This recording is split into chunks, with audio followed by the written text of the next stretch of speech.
Molière a souvent attaqué les médecins de son temps, sans dédaigner les armes un peu lourdes des bateleurs du Pont-Neuf, mais jamais il n'est entré en lice en ajustant ses coups avec autant de précision.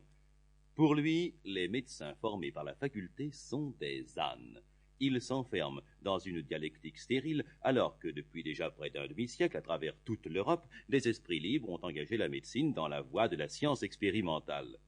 Ce bonnet de Thomas Diafoirus, médecin et fils de médecin, ergote sur des mots et croit réfuter par des syllogismes absurdes la théorie de la circulation du sang, cette fameuse théorie circulatoire contre laquelle il vient précisément de soutenir sa thèse de doctorat.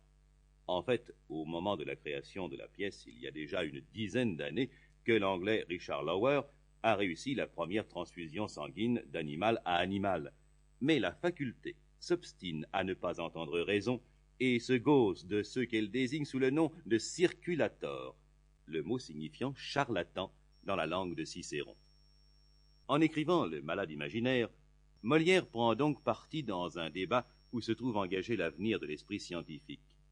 Certes, il nourrit contre la médecine officielle des griefs personnels.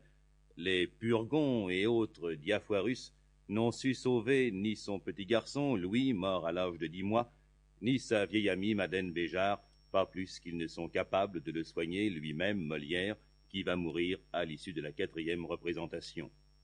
Mais la question de fond est bien cette querelle entre les anciens et les modernes.